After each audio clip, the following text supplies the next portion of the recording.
Support for this episode of I Hear of Sherlock Everywhere is made possible by the Wessex Press, the premier publisher of books about Sherlock Holmes and his world.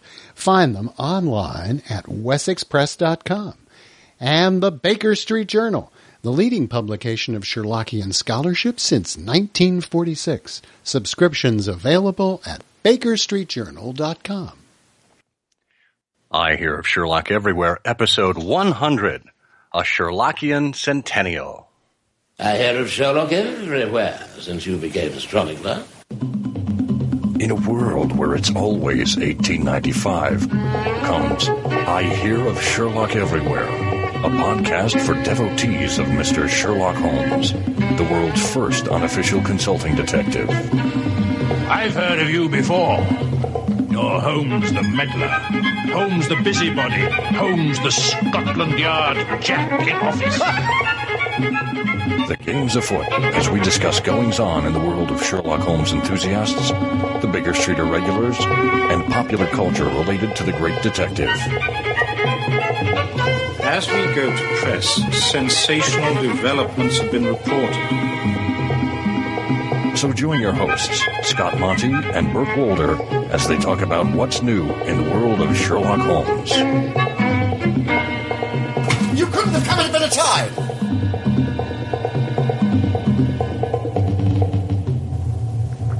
Welcome to I Hear of Sherlock Everywhere, the first podcast for Sherlock Holmes devotees where it's always 1895. I'm Scott Monty. And I'm Burt Wolder. And for the 100th time, if I have to tell you once, I have to tell you 100 times. Oh, jeez. Welcome to the show. Yes, pay attention this time, will you? Oh my goodness. Is it 100 already? It is. Amazing. Well, you know, I turned to one of the great sages of American theater, and I wanted to tap into the emotion that he shares with you, Bert, and I, and the rest of our audience, I think, and that is one flounder from Animal House. Oh, boy, is this great! It is indeed.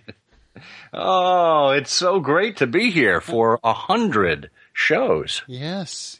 Now, what is that in dog years? I believe it's 700. Oh, woof.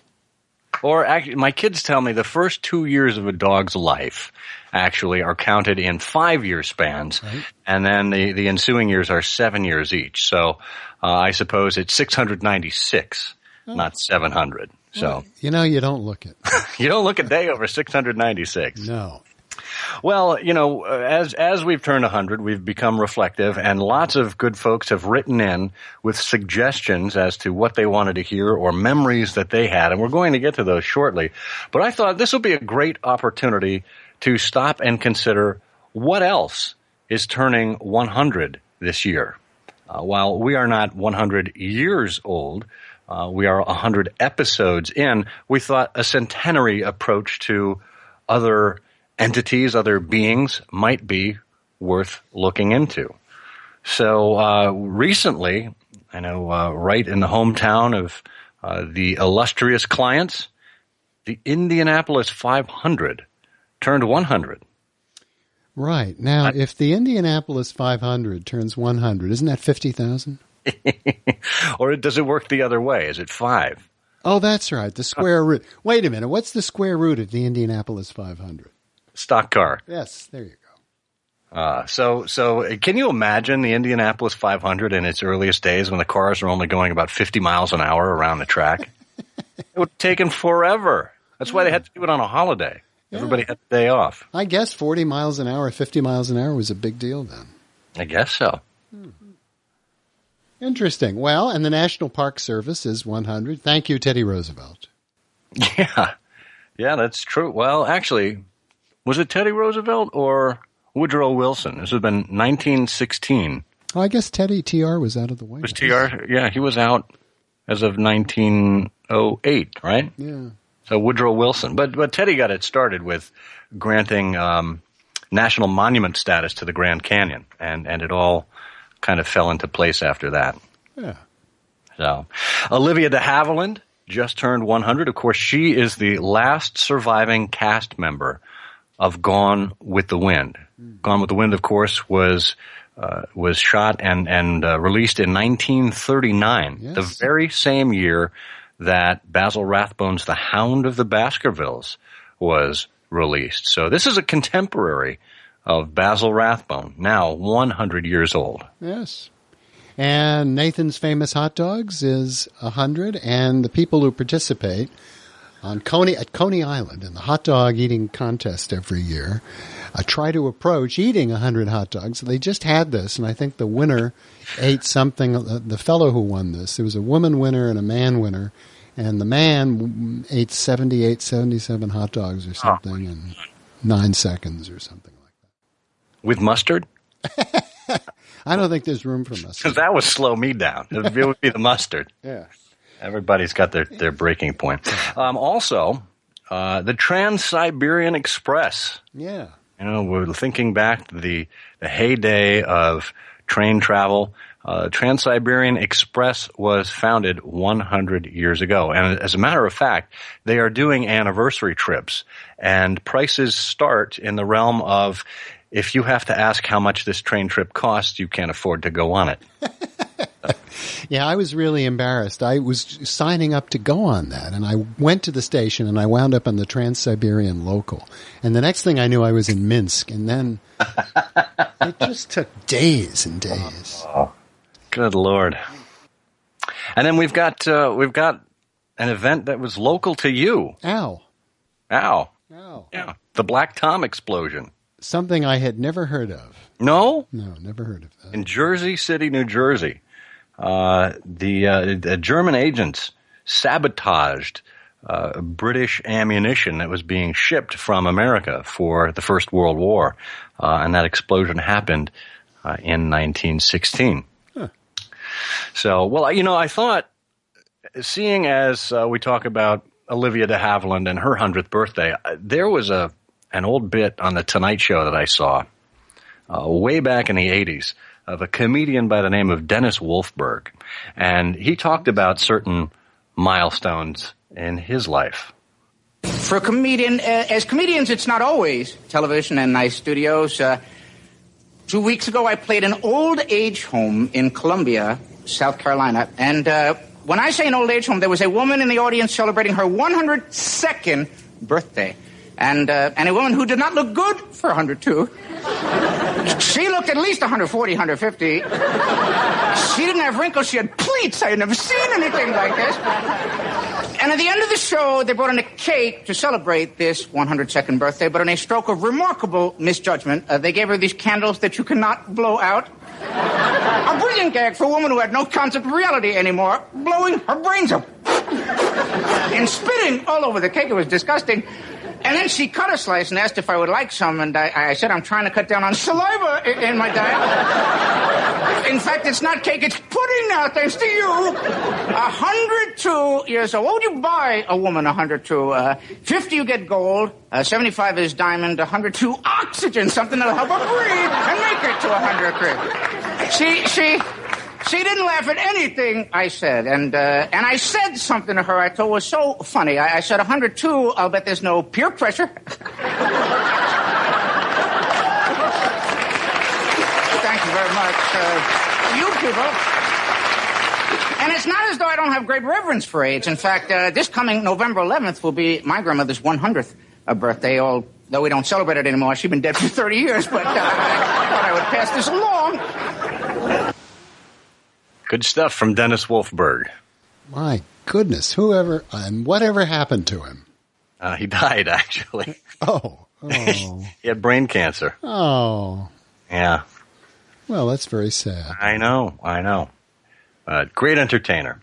And good to be reminded about how we all need to mark milestones.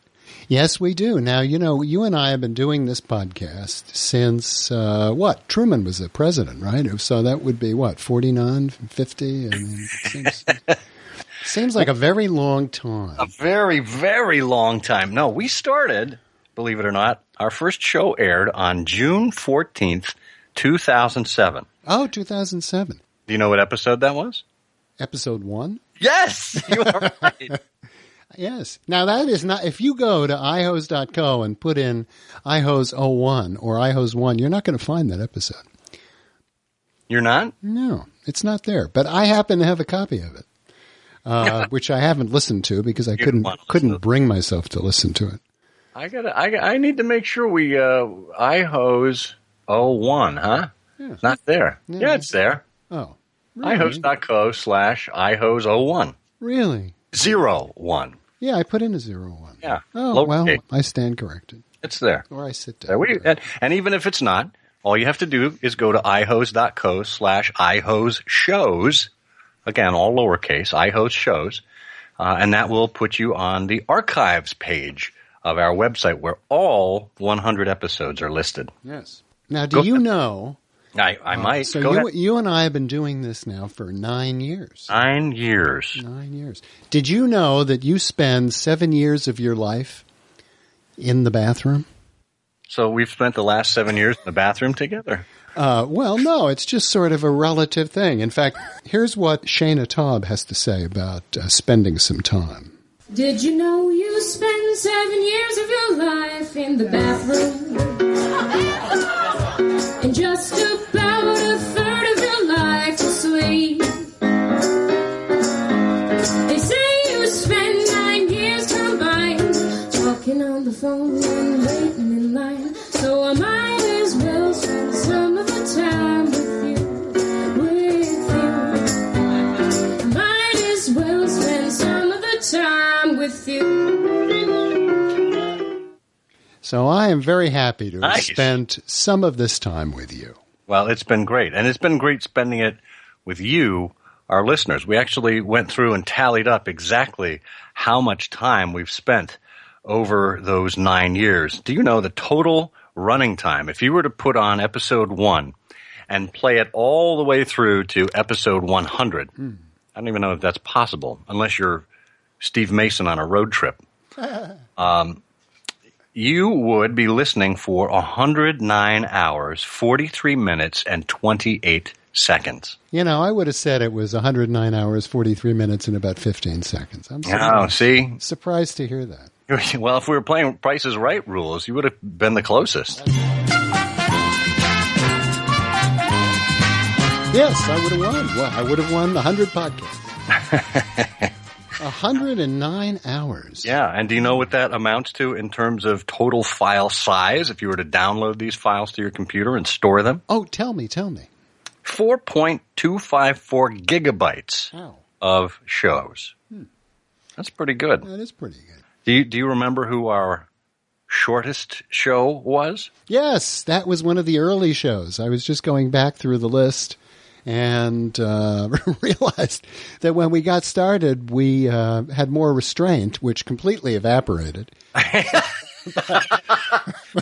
We'll talk about that a little bit. While we had some restraint, our shows were under half an hour, so that was Mike Burdan. That is correct. Episode 3, yes, which was 25 minutes and 1 second. Yeah. Our longest show, on the other hand, was a more recent one, and with a raconteur like Nicholas Meyer, I mean, he just had some of the greatest stories, so we let him go. To our detriment, 2 hours even and 13 seconds. Yeah, actual Nick content is great. No, it's fantastic. And you know what we did earlier on in some of these episodes is we split them up into 2 segments, part 1 and part 2. I think we got away from doing that at some point. I don't know why. I know we changed the show format to have one interview show alternating with one topical show, but we haven't split them into 2 yet. So something to consider moving forward, because we have a survey out. And if you haven't taken our survey yet, just head over to ihearofsherlock.com and check out that survey button. It'll be running for 6 months because we want to get a really good sense as to who you are, our listeners, and what you like. And a lot of folks have told us that the show length is kind of growing on them, and not in a good way. So the show length is growing and growing on them. Yeah, and we'll have something more to say about that later on in the show. Yes. Our most popular show, as judged by number of downloads. Any guesses? Yes, episode 60. the first 60 years. Yeah. Yeah, that was great because it was a retrospective of the first 60 years of Sherlock Holmes and the Sherlockian movement. So lots to talk about there. I think when we do the second 60 years, which I think we're planning for episode 120, well, hopefully we'll get to see many more comments along those lines and many more downloads.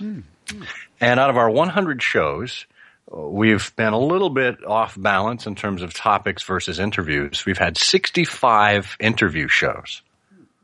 So, and well, when you combine some of those and you take the two-parters and collapse them into one, technically that would mean 65 out of less than 100, but still, we've done more interviews than not. Well, that's good. And a number of our interviews have been on the show multiple times. You know who wins the prize for the most appearances? Who wins the prize? It's a tie, actually. Bob Katz and Andy Solberg together have appeared on 4 shows. The Wrong Passage, episode 50, Irregular Stain, episode 63, Out of the Abyss, episode 76, and Nerve and Knowledge, most recently, episode 93. These are the books that Andy and Bob have edited together, and they're always a great interview. They're tied with John Lellenberg, who has been on 4 shows, and 3 of those have been with Dan Stasauer. The 2 of them together talked about Arthur Conan Doyle, A Life in Letters, the Lost Conan Doyle manuscript for episode 37, and Dangerous Work, episode 48. So they are our record holders there. We've had people like Mike Whalen on a number of times, the head of the BSI. The raconteur extraordinaire Peter Blau has been on with us for 3 shows. Here. The lawyer and annotator extraordinaire, none other than Les Klinger, has been on 3 shows. He, of course, fought that valiant Free Sherlock exercise and won. Steve Rothman, the Baker Street Journal editor, has been on 2 shows talking about a couple of books. Otto Penzler has been with us twice. Susan Rice has been with us, both with friends, one time with Ray Betzner, the other time with Ev Herzog. The lovely, talented, and extremely well-published writer Maria Konnikova has been with us on 2 shows, most notably How to Think Like Sherlock Holmes. And then, of course, our friends, the Baker Street Babes, have been with us for 2 shows. One, when we were talking about the Believe in Sherlock movement, all the way back on episode 39, and more recently on episode 70 for Sherlockian Jeopardy, which was a lot of fun. And I know we're going to talk about that in a little bit. Yeah. And, along the lines, our friends, you all, have been very kind with your ratings and reviews on iTunes. We've asked you a number of times to give us a rating or review, and you really have come through for us. Message for you, sir. And if you would like to go on iTunes and check out what some of those say, you go right ahead and hopefully encourage other people to do the same. I just wanted to call out a couple. We've got this guy, Ray from Philly. Wonder who that could be. He says, Scott and Bert put together a great collection of news and interviews on the world of Sherlock Holmes and the Baker Street Irregulars. They are relaxed and their relaxed and genteel style belies a deep knowledge of the topic. And their respect for Holmes and his followers is evident throughout. Well, I see we've got Ray fooled. Yeah, it's all the cheesesteaks, that's why. Yeah. Chables the Gadabout says, one of my favorite shows to listen to. I find myself looking forward to new episodes and regularly listening to the back catalog. A comfortable, genteel podcast, again, genteel, which will interest people and any level of Sherlockian fandom. The contrast between Scott's firm broadcast style voice and Bert's relaxed narrative style is also very pleasant. Yes. It is a nice contrast. They picked up on that. It is a nice contrast. Yeah. So lots of comments in the reviews section there. So feel free to check those out. And if you are so inspired, add some words of your own. Just go to bit.ly/I Hear of Sherlock, all lowercase. Yeah.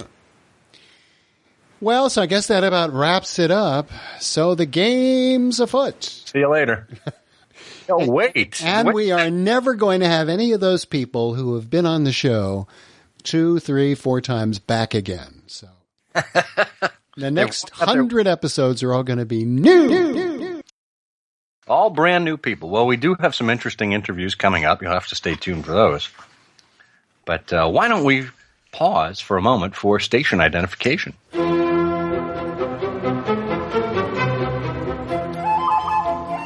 You are scholarly and well-informed, so I don't need to remind you that Kenric, king of the ancient Anglo-Saxon kingdom of Wessex, defeated the Britons at Barbary Castle in 556 in order to preserve the Wessex Press. And what better way to celebrate the 1,460th anniversary of that amazing victory than by a visit to WessexPress.com. There you'll find One Fixed Point in a Changing Age, a new generation on Sherlock Holmes, an anthology edited by Christina Menenti, Maria Fleischak, Sarah Roy, and Taylor Blumenberg. This insightful scholarship about the canon and its modern manifestations is a trifling $24.95. The day is fresh-washed and fair, and there's the smell of tulips and narcissus in the air. On this holiday afternoon, reach for the pleasure only volumes from the Wessex Press can provide. Choose yours today. All right. Well, as part of the preparation for the show, we asked people to write in and tell us what their favorite moments were about the show.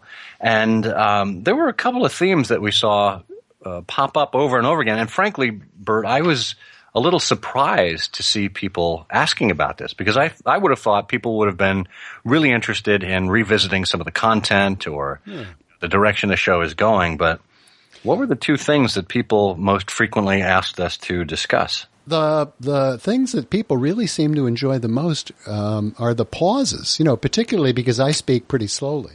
And so if I'm sort of gathering an idea, I'll have a pause in my sentence, and folks really appreciated that silence. In fact, the suggestions we had about doing a whole hour of silence because it would be very restful, I thought we should probably think about that. Our special host, Bill Shatner. Spock. No, of course, people wanted to know, first of all, how the show came about. I've always wanted to know that too. You're not in on this?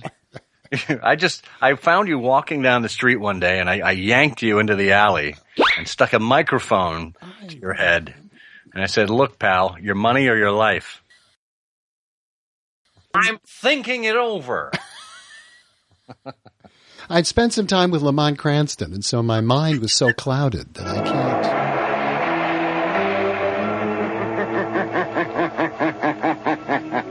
Well, let's go. Let's travel back in time with me now. Ooh.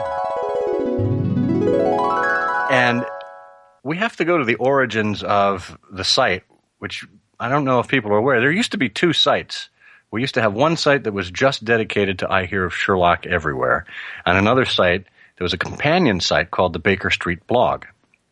The Baker Street Blog was started first, and originally was designed to be kind of a more regularly updated version of the Baker Street Journal, but with newsy tidbits, things that were more timely and topical that either wouldn't get to the serious purview of the journal or simply needed to be written about in a more timely fashion than the quarterly cadence of the journal would allow.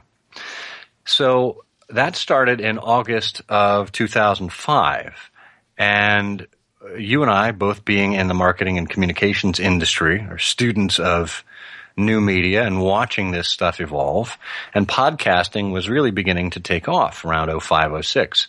And I think toward the end of 06, we developed this idea, what if we were to do a podcast, a radio show, an internet audio program about Sherlock Holmes? What would it look like? What would it consist of? How frequently would it be published? Et cetera, et cetera. And we started batting around names and URLs and the concept for the show. And then it quickly all just pieced together.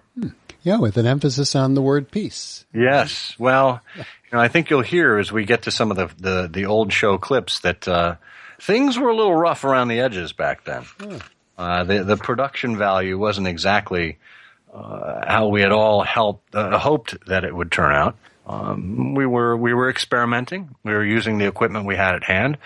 Obviously, over 9 years, we've gotten a little more, and accent on little, a little more skilled at what we do. We've gotten better equipment. The Skype connections are better. Skype.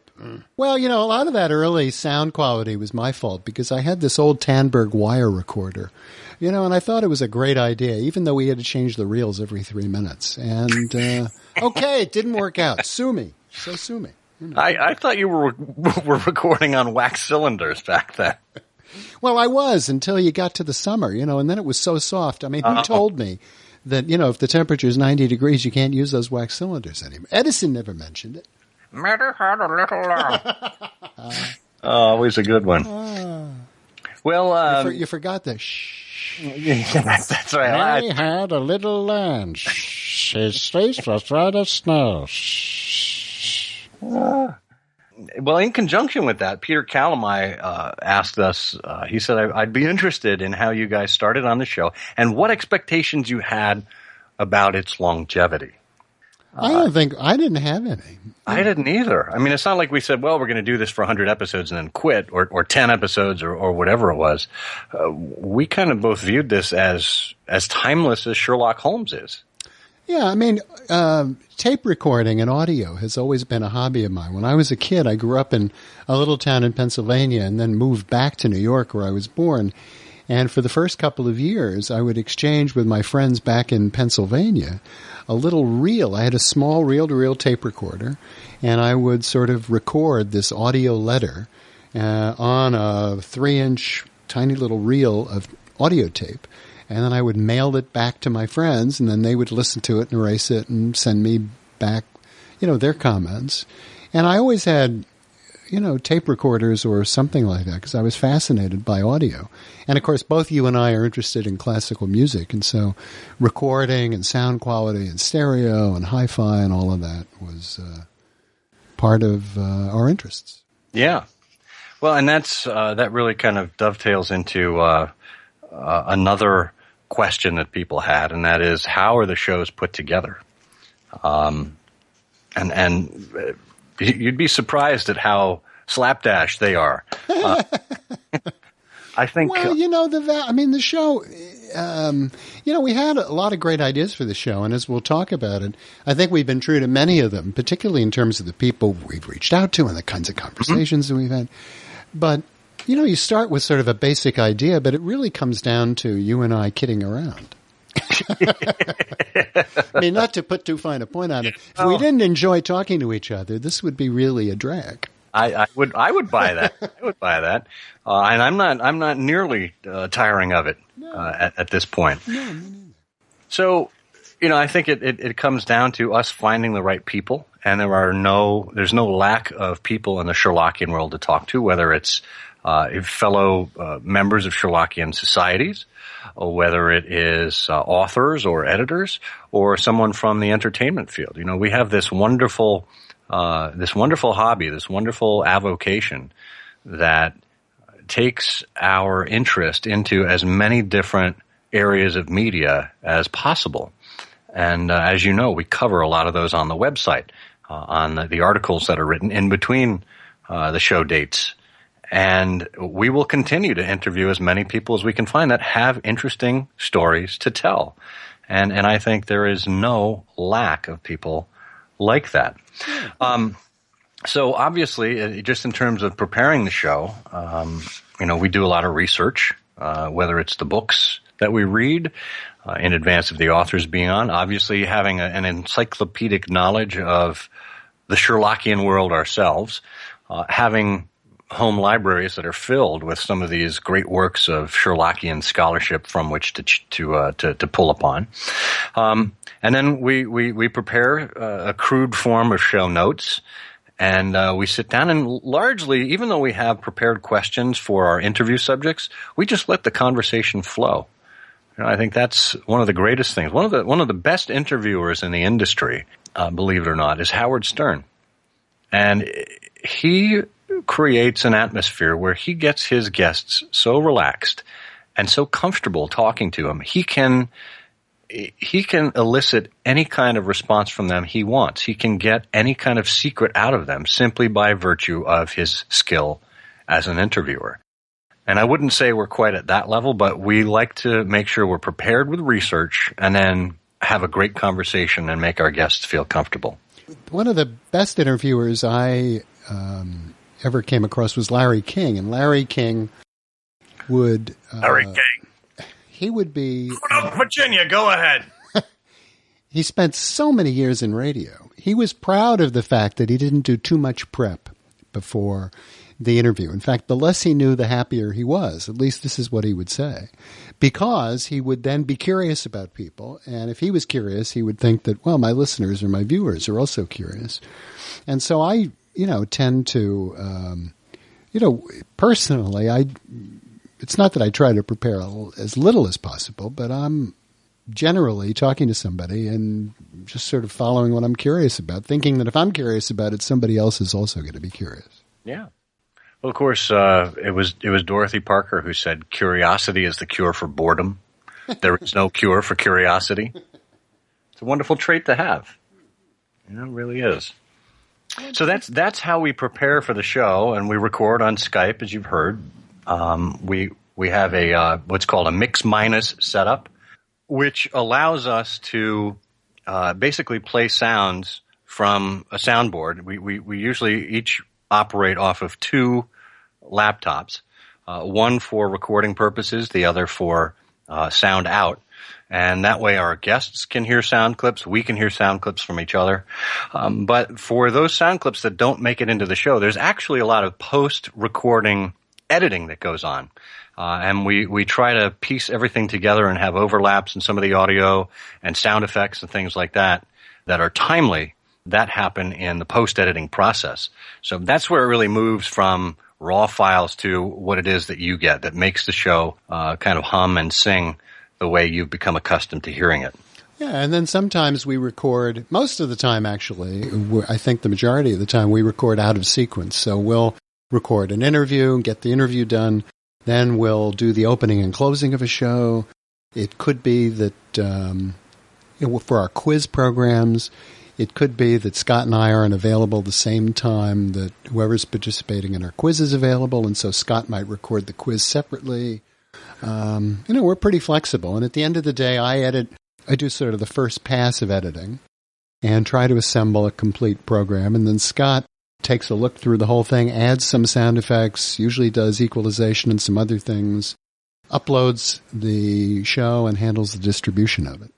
And that's kind of how it works. That is. As we mentioned early on, we started out, I think, doing this on, I think it was a biweekly basis in June of 2007. Yeah. And it ran fairly well for about 6 months. And then we did what the industry calls pod fading. We simply ran out of time to dedicate to this because it is, while it's a labor of love, it's also an intense labor as well, all that work that Bert just described. And then we had to take the show on a hiatus, which is very canonical when you think about it. Sherlock Holmes went on a hiatus, 3 years in the chronological time scale of the stories, 10 years in reality between when the last story appeared in the Strand and when The Hound of the Baskervilles was written. So people here are familiar with the concept of hiatus. And that, of course, brings me to a memory from episode 15. So what do you think? You think this internet stuff is going to, take off? I mean, you think it's here to stay? I don't know. That's so 1995. Let alone 1895. That's right. Well, thank you. Thank you, everyone, for staying with us for this long. I know this has been a long and drawn-out 2-part episode, but it was our pleasure to put it together. And we hope that you will continue to stay with us and give us ideas for things that you'd like to hear or things that you think we should avoid. Right, or things we should stop doing. Yeah, exactly. Maybe take the show on hiatus. Who knows? One final note is that we're investigating. Of course, when you say that, the only thing I can think of is the old Johnny Carson comment, which, his definition of hiatus, don't you? I do. Why don't you tell me? No, I want you to tell it because you could tell it in character.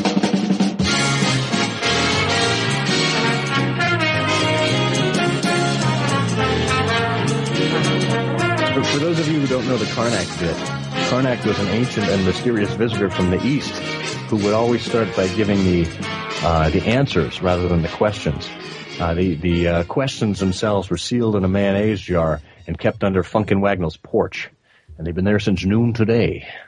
And in this case, the answer is hiatus.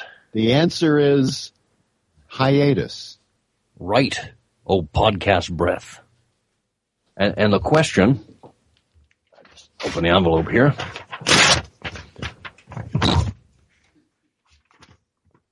What do you say when you meet an atus? Hiatus. And with that, we will hope to. Good times. Good times. I love that. You could hear the difference in audio quality there. Yeah, just a little bit. Yeah. That was just an example of why we like talking to each other. But that was episode 15, and we did not know that only 3 episodes later that would be our last episode for 18 months. Went on an 18-month hiatus.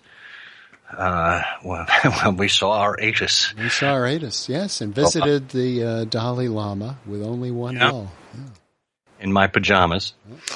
And then other folks wrote in to say what some of their all-time favorite episodes or segments were, and we got just a handful of people here. They're going to mention what their guesses were, what their favorites were, and then we'll match up to see how it fits with what we've picked out on our own. Steve Mason and Rob Nunn both mentioned their love of episodes 4 and 5. Which were both about the Sherlockian 101 experience, introducing people to Sherlock Holmes. Rob said, as someone who wanted to branch out past the canon and pastiche that I was reading at the time, these 2 episodes helped me understand the BSI and the scholarship and many other avenues that I would see or hear snippets of, but I didn't fully understand. And these 2 episodes were really a cornerstone in my development as a Sherlockian. That's very gratifying. It really is. I mean, it makes me feel like we're doing something that's making a difference here. And if it's bringing people into the fold here, educating them as to what this movement is all about, what it has been. There's been this dichotomy between the diehard old school fans and these new fans that have come because of Elementary or Sherlock or Robert Downey Jr. And as a matter of fact, one of our episodes, episode 51, was about this debate. Who is a Sherlockian? And I going back, that's another great episode to listen to again and again because it really touches on what brings us all together.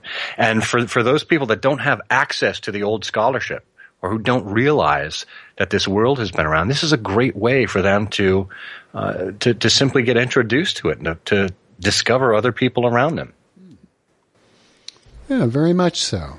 And we had a very great and appreciated comment from Nelson Pigeon, who wrote, "It's hard to remember everything you talked about over 100 shows, but the conversation you had about the book Dangerous Work about Conan Doyle's Arctic adventure stands out in my mind." And I loved that show too. I just loved talking to them about that book, and I was very excited when the book came out. Yeah. There was a whole book aspect of Conan Doyle's life that had been invisible to me anyway.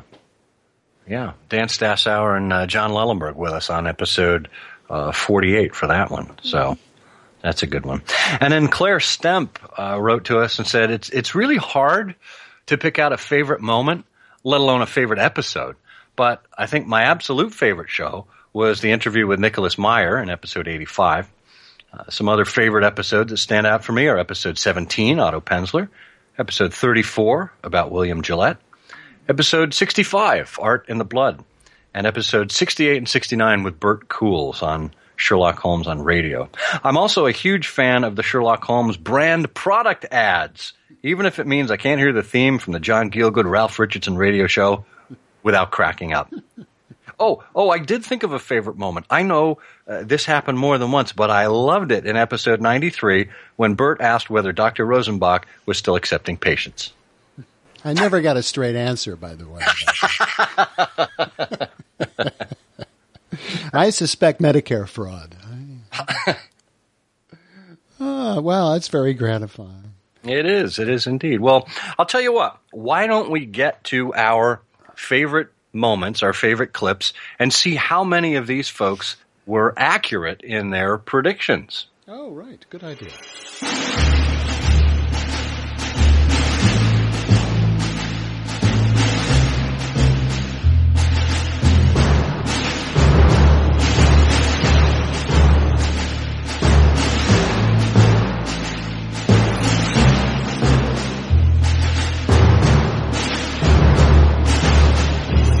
So why don't we begin at the beginning, shall we? Oh, good idea. When we started the show, the basic idea was we're going to obviously talk about something that we love, Sherlock Holmes, but as soon as we can, we're going to talk to other people about their experiences of Sherlock Holmes. And episode 3 with Mike Burdan was really an eye-opener for me because I've known Mike for a long while.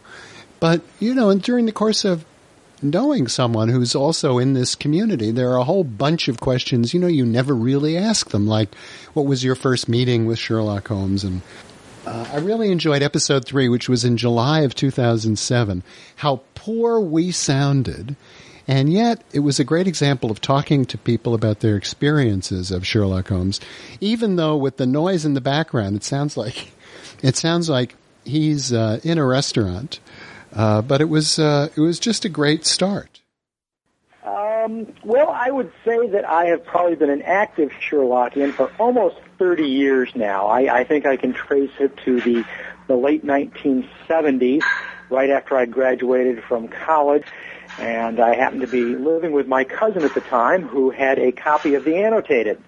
And, of course, I was familiar with certainly the character of Holmes, and I'm sure I'd read one or two of the stories, but I had never really sat down to read the entire canon, and presented with the great Baring Gould Annotated, I proceeded to devour it. I think in a matter of days, if not a week. And at that point in time, I think I really became a Sherlockian. I finally didn't become clubbable until about 10 years later. I think it was 1986, when I moved to Washington, D.C., and really needed to kind of jumpstart my social life. So I decided this would be a perfect time to find the local sign, which happens to be Peter Blau's Red Circle, and give them a call and see if they might be willing to entertain a new member. And then later on in the interview, he talked about how he came to write his first Sherlockian paper. And that was sort of how-to for folks about where Sherlockian scholarship comes from and how you develop an idea and how you might research it. And I thought that was just very valuable. Yeah. Well, and if anything, listening to that interview with the restaurant sounds in the background makes me feel like ordering a venti half whole milk, 1/4, 1%, 1/4 non-fat, extra hot, split quad shots, 1/2 decaf, 1/2, 2.5 shots regular, no foam latte with whip, 2 packets of Splenda, 1 sugar in the raw, a touch of vanilla syrup, and 3 short sprinkles of cinnamon. That's actually the most complicated drink you can order at Starbucks. I like that. You could probably feed a family of 5 for a week on those calories. Or at least on what it costs to order that. Yeah. And then episode 4, which was, I think, like a week later. It was like July 27th of 2007. Good Lord. When sense of cadence back then. Yeah, and look what happened. Where we started to talk a little bit about Chris Morley. And I have to say that every opportunity to talk about Chris Morley or his work is something that I just love because he's another author that I enjoy mightily. But we were talking a little bit about quoting from his book, A Textbook of Friendship, Sherlock Holmes and Dr. Watson, A Textbook of Friendship, about how far back the idea that Sherlock Holmes and Dr. Watson are real people actually went. One of the first things that Chris Morley remarks in his introduction is the pervasive illusion of the reality of these people and these events.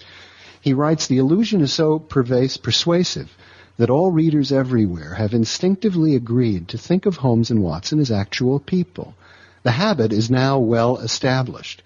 The Sign of the Four was scarcely published in Lippincott's magazine of February 1890, when a Philadelphia tobacconist, I expect, says Morley in parenthesis, it may have been John Middleton, wrote to Conan Doyle asking where he could obtain Holmes's essay, quote, upon the distinction between the ashes of the various tobaccos. Even in recent years, the editor of an important Swiss newspaper, Morley writes, the Journal de Genève, was still receiving requests for the issue of May 6, 1891, which was supposed to contain an account of Holmes's death in the Reichenbach Fall.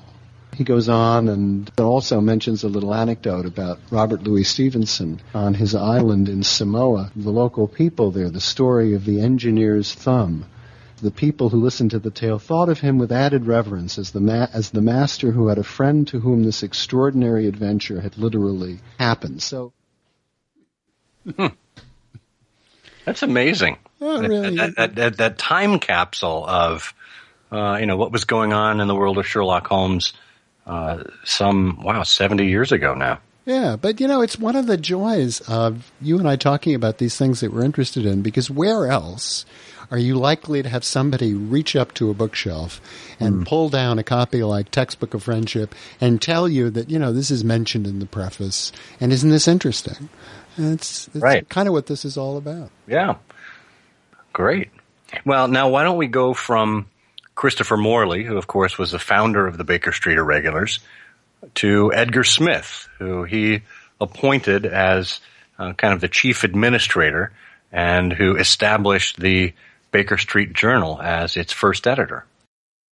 One of the comments that people have made, sometimes by way of criticism, is that we do seem to spend a lot of time talking about the early days of the Baker Street Irregulars and the machinations of the society. And part of the reason for that is that these people loom very large for us. It's kind of like having an interest in the Algonquin Round Table and bumping into somebody who says, oh, yeah, I knew Benchley. Oh, yeah, I knew Dorothy Parker. But we can do that all the time in talking to people like Peter Blau, as an example, about Edgar Smith. But we correspond, and in 1956, we got a postcard inviting me as the annual bidder, and I couldn't go because I was at the end of my hitch in the Navy, and I didn't have any leave, and I wrote this letter back to Edgar saying, oh my God, I really, it's not just that it's inconvenient, they'll put me in jail. And, I hope you'll invite me next year. And he did. He invited me in 1958, and I went to the dinner, and it was magnificent. But Edgar was very nice. He was nice to everybody. And unfortunately, I didn't get to know him because 1959, he gave me my investiture and my shilling and made me a member of the BSI, and I never had a chance to ask him quietly why, because he died. And I've always figured that I was just a young punk then. But he brought a bunch of young punks into the Baker Street Irregulars, and I'd like to think that he decided the BSI were getting geriatric, and he just wanted some young blood, and anointed some people. And I think the idea was, in his mind, that here's your shilling, now do something to deserve it. And some of us may have, and some of us went off and were never seen again. God bless him. God, but isn't it fascinating? I mean, I remember my earliest Baker Street Irregulars dinners thinking that there I was in a room with people who actually knew Edgar Smith. I mean, yeah. To me, it was a big deal.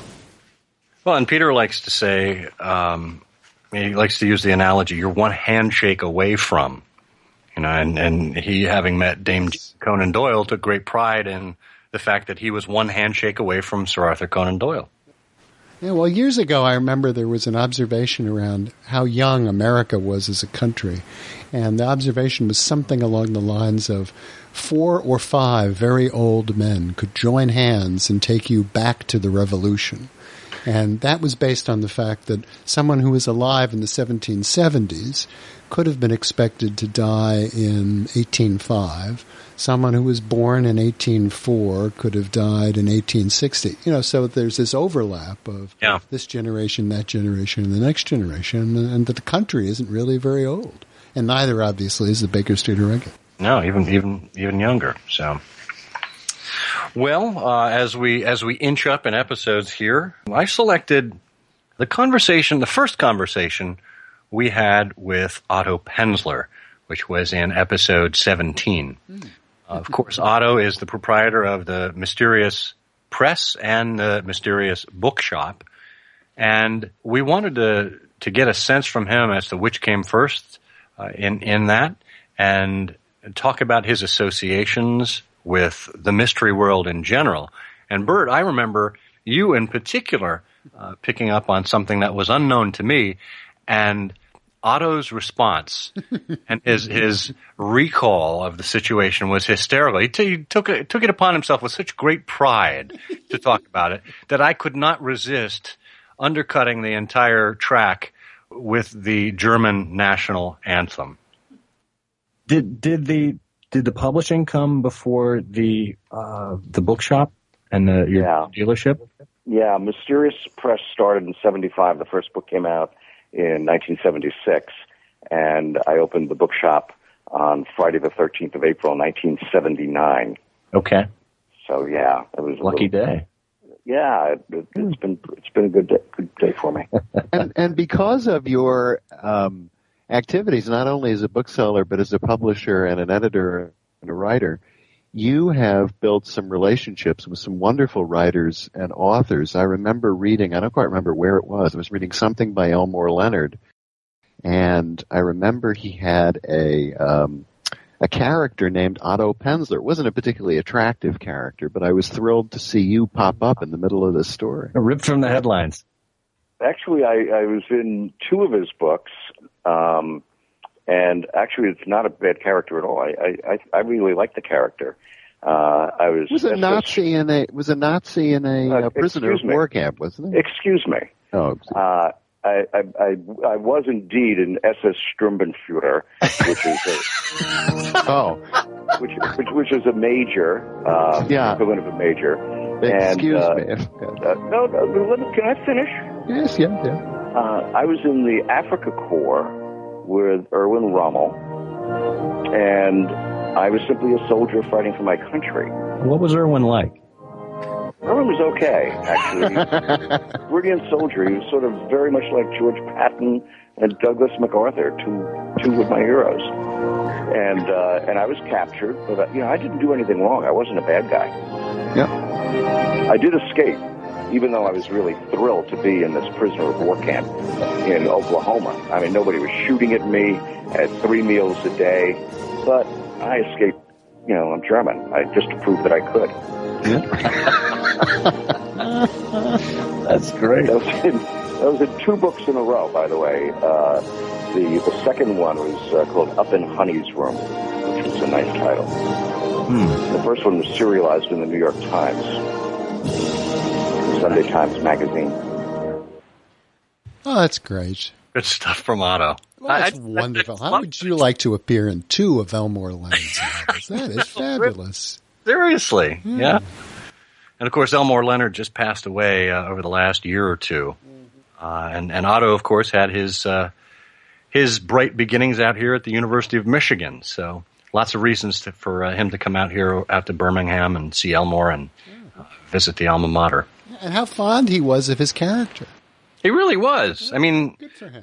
And he was very, very clear to separate himself from the Nazism. And oh, yeah.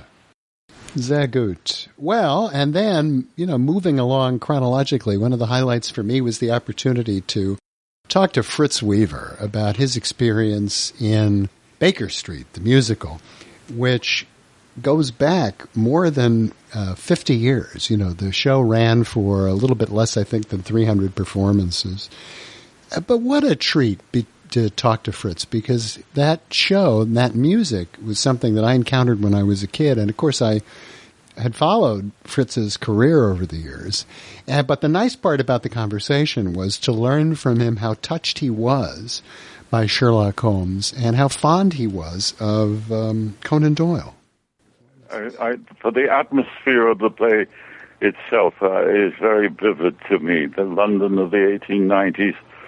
And every time I see a new attempt at it, I go back. Inge and I often talk about it, and she will call me up and say, "Have you seen the latest version, a movie which was done several years ago?" Or she will call me and say, "Did you see Chris Plummer's Sherlock Holmes?" And I said, "No, I hadn't seen it." And he said, "Well, he cries in it." And I said, "He cries?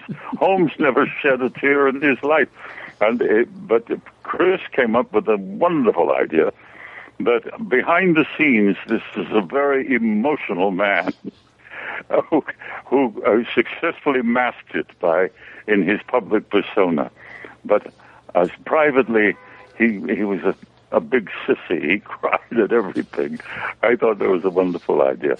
But I loved the play, and I still read Conan Doyle. I do. I read Conan Doyle to my children when they were growing up. So I will always read him. Isn't that grand? Right. How an actor like Fritz, who 50 years ago, this represents 10 months work, and yet all this time later has still made such an impression on him. It just goes to show you it's something that cuts across many stratas of society and many types of actors too. It was also a great treat to talk with Michael Dirda, and this was a fun thing. I should say that Fritz, for those of you who are keeping track, Fritz was episode 26 from 2010. And then in January of 2012, episode 38, we had an opportunity to talk to Mike Dirda. And I think this may have been our first remote. It was. This is the first time we recorded together, and we did it at your club. Yeah, my then club, the Players, after one of our lunches at the start of a Sherlockian weekend. And Michael, of course, had just written and published this terrific book, which we can't recommend enough, on Conan Doyle. And after a wonderful conversation with him, at the end, we asked him if he would just read the last few lines of his book, which he did. For we do come back to Baker Street in the end, to 1890s London, to threatening Dartmoor, to a certain dark night at Pondicherry Lodge, to bucolic countryside that sometimes rivals in sin the lowest and vilest alleys of the metropolis. Does anyone ever forget the insidious threat found in 5 orange pips? Or the dog that did nothing in the night time? Or the cipher of the dancing men? Or the hideous death inflicted by the devil's foot? Who doesn't shiver at the mere mention of the band, the speckled band? Or shudder at the memory of the insidious Professor Moriarty? Or yearn to know more of Mycroft Holmes, who sometimes is the British government? As long as readers exist, young people will be discovering Sherlock Holmes and thrilling to the immortal promise, "Come, Watson, come, the game is afoot." As Vincent Sterrett long ago declared, these two will always live in a romantic chamber of the heart, in a nostalgic country of the mind, where it is always 1895. Wow. Isn't that great? And to talk about the appeal of Sherlock Holmes, the timeless nature of it. And, by the way, unlike some authors, Mike Dirda really reads well. He does, actually. Yeah. He does. Of all the readings of 221B, the one that I kind of like the least is by Vincent Sterrett. No, I agree. Do you have a favorite? Oh, well, maybe we'll hear one shortly. I think we're going to. Yes. Yeah, the one I was raised on from an old vinyl album was of Basil Rathbone. Oh, Rathbone. Yeah. Which I think we did that on episode 47, I think, one of our Halloween episodes. Oh, did we play the clip of Rathbone reading it? I think we did. Oh, I've got to go back and listen to that. That was one of the things that I loved. In talking about the movies of Sherlock Holmes, I remember in one of those episodes, I had an audio track from Rathbone in conversation about that, talking about his process, the process by which those films were made. And he said, each one of these pictures took about 17 days to make. We'd start shooting at 9 o'clock. We'd close at 6. At 4 o'clock, we had tea. I mean, it sounded wonderful. Yeah, it really does. And it borders on the production schedule of the Douglas Wilmer BBC series in terms of the brevity of the production process. So, well, speaking of movies and entertainment, we move on to another clip that you picked out, talking with another actor of sorts. And I think it's some of the origin of how we secured these people is interesting too. When you managed to get Fritz Weaver to agree to be on the show, you did that through your membership in the Players Club. Yeah, well, he was there, and I happened to meet him, and he agreed to do it, which is great. That's perfect. And you made this great connection that got us Lara Pulver.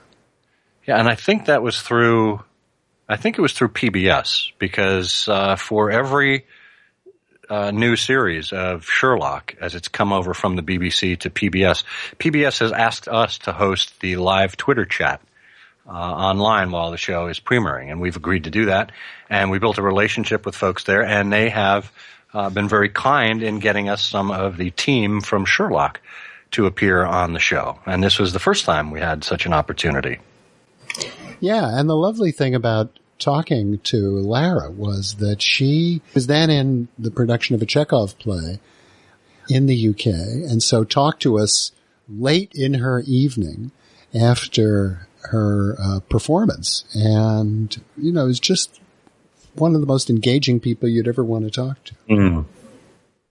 And knock on wood, I've had a wonderful 10-year career so far, which has been really diverse and has brought me here talking to you guys today, having just worked with Benedict Cumberbatch and Martin Freeman. So I'm thoroughly enjoying every stage of my career, really, and just pinching myself at times for the girl who just wanted to do Michael Jackson routines in front of her grandparents. Well, don't pinch yourself too hard, because I think this episode that you're doing with us is probably the low point of your career. So. I take that as a compliment, thank you. Now, speaking of your grandparents and your family, without giving anything away to our listeners who haven't seen the episode yet, but did you get any family reaction from A Scandal in Belgravia? Was there any throat clearing? Was there any tisk-tisks? Let's just say my bank manager couldn't look me in the eye when I had to go do my mortgage renewal. But, it's shot so cleverly, and I won't give anything away, but you don't need to hide behind the cushion. It's fine. It's purely a 1.5-minute scene of hopefully wonderful television. So it was the best 1.5 of my life. It is absolutely wonderful. Oh, thank you very much indeed. And I stand by that comment. Yeah. Yes, and for those of you who don't know or remember, Lara Pulver played Irene Adler in A Scandal in Belgravia. Beautifully attired and beautifully unattired. Yeah. And that clip was from episode 41, The Woman. So, well, moving up a little bit, we had a great opportunity, and it was a long time coming. And this is one of those shows that was very intricately planned, because we had to have so many audio clips ready for the recording process with our host on the line from England. So there were lots of logistics here. But this is when we were joined by Bert Coules. And Bert talked to us about the origins of his first show for BBC Radio. So this is not the Clive Merris and Michael Williams Holmes and Watson. This was the production before that, with Roger Rees as Sherlock Holmes. This was Bert's first foray into radio writing, and it was for a production of The Hound of the Baskervilles on BBC Radio. And Bert's very particular to call out the director and the important role that the director gave the writers, and how the director in particular noted that there was one character that really needed to come out in the production. I should say that one of the great things about the BBC radio drama department is that the writer is treated with amazing amounts of respect. Far more so in my experience than in any other medium. I'm always consulted, right from the beginning. I'm consulted about casting. I'm always consulted about any script changes that the producer wants. I'm always at the recordings. Nothing happens without it being passed through me on the whole, which is a wonderful thing for a writer and very, very rare. So I chatted to David. He said something to me that I've never forgotten. He said, we have 4 stars in this show. We have Sherlock Holmes, we have Dr. Watson, we have the Hound, and we have the Moor. And we must give each of them their due time and their due emphasis. That's very astute. Isn't that good? He was a great director, David Johnson. He really was. And I said, well, the Hound, I can see how to do the Hound.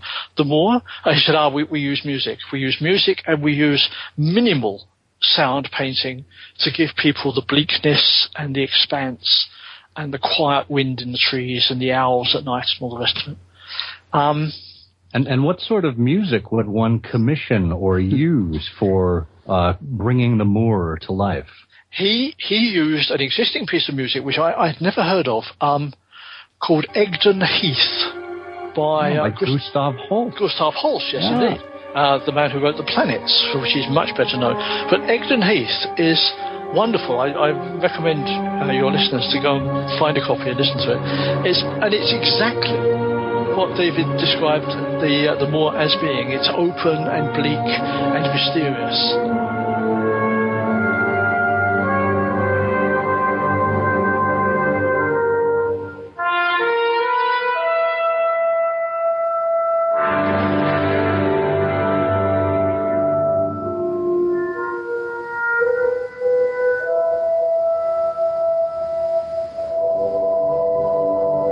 It fitted so well. I can't tell you. I was so delighted with that.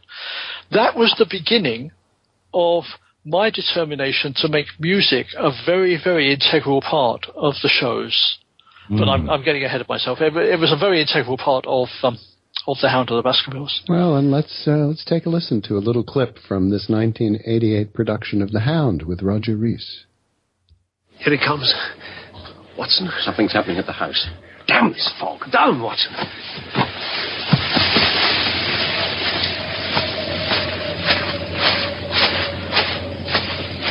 He's a brave man, Holmes. Holmes, don't move a muscle. It's coming.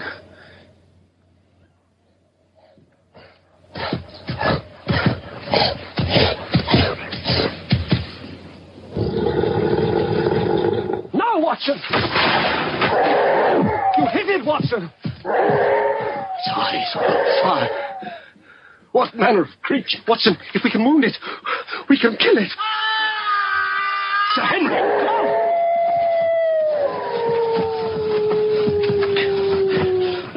Where is it? This way!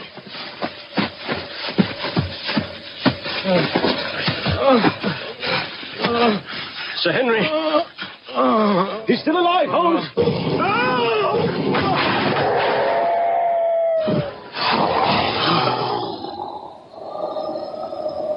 Watson, are you all right? Yes, my God. Look at that brute. What in heaven's name is it? It's dead. Whatever it is. We've laid the family ghost once and forever. Wow. Still wonderful. I still get chills listening to that. Yeah, me too. Just such great direction and casting and writing. Bert should be very, very proud of that.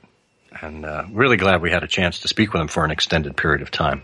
This fulfilled a lifelong gap for me because one of the meetings of the Sherlock Holmes Society of London that I attended a very long time ago, probably 20 years ago, I met Bert, I met Philip Porter, I met Lancelyn Green, and Bert gave a talk at that meeting in London about Sherlock Holmes on radio, accompanied by all these clips, by all these sounds. And all I could do was sit there and think to myself, idiot, you didn't bring your tape recorder. And I'm never going to hear this again. I'm never going to be able to hear this whole story of how Holmes came to life on the radio. And here we are. Here we are indeed. And of course, Bert gave that lecture, that same lecture, at the BSI Distinguished Speaker lecture, probably in the same time frame that you heard him. And I managed to weasel the CD out of him that he was using at the podium. He signed it and he gave it to me. He said, I don't know why anyone would want this, but here, take it. And that's what led. And that was in, maybe about 2000, 99, 2000 or so. Hung on to it for that long. Finally had him on the show just last year, episode 68 and 69. So that gets us to 69, where he continued talking about the evolution of the character, and he really brought us through the early beginnings all the way through modern day. But I couldn't help but capture this one soundbite of his, which resonated with me personally, which resonated with a lot of our listeners and a lot of folks online, because we made an infographic out of it. So Ian came in, and almost the very first thing he said was, I'd like to cast Michael Williams as Watson. And everybody said, what a brilliant idea. Because Michael, I'm never quite sure how well known our actors are in the US. Is Michael a known name in the US? Oh, I would say not. As Judi Dench's husband, probably more than for his work. Yeah. Yes, right. Enormously well known over here. I mean, like Clive, a member of the Royal Shakespeare Company, a very distinguished stage actor, made a few films, but best known for the stage and also for comedy. And I at first was very slightly apprehensive that Ian Cottrell wanted to cast him because of his comedic ability. Because one thing I was very firm about when we did The Hound was that I didn't want Watson to be Nigel Bruce. Now, Nigel Bruce has many fine qualities, but being Dr. Watson is not one of them for me. And I very much wanted Watson to be, as strong and intelligent, as vital and important a character as Holmes was in The Hound. I wanted them to be joint leads. It wasn't starring Roger Rees as Sherlock Holmes with Crawford Logan as Dr. Watson. It was the two of them together. And that was a philosophy that carried right through. And so I talked to Ian about it. He said, no. I want him because he's the best possible actor to play this part. He has the integrity, he has the strength, he has the romance in his makeup that Watson needs. He can very effectively play Watson the writer, which is something else that was very important for me to get across. Watson as a writer is very important for the character that Watson is a writer. It's what keeps him sane, I think, in that relationship. The fact that he can bring this whole aspect to it. So that was the decision. Yeah, how insightful there to want to make sure, as Bert said, to get the integrity, strength, and romance of the character, but also remembering that he's a writer. Could you ever imagine any of those attributes being cast against Nigel Bruce? Well, no. I'm very fond of Nigel Bruce and very fond of those pictures, but I think Bert's hit the nail on the head there when he talks about the character of Watson. And we've only seen that continue in Martin Freeman's. Yeah, definitely. Martin Freeman and even Jude Law. Yeah. As splendid Dr. Watson. So. Well, and that gets us to November of 2014 and episode 70. Because actually, it gets us to a comic interlude. Oh, good. Because keeping with the spirit of the golden age of radio. Yes. we had a wonderful clip not too many episodes ago when I pulled out one of my few impressions, and I was listening to it recently, and I actually had a hard time hearing where I stopped and the recording of the original person actually kicked in. See if you can figure it out. Well, it's funny, a bit of history. As you know, April 15th in the United States is tax day. That is the day when all tax forms are due to the IRS and you file for your refund or your payment, depending on how accurately you've predicted what you owe Uncle Sam.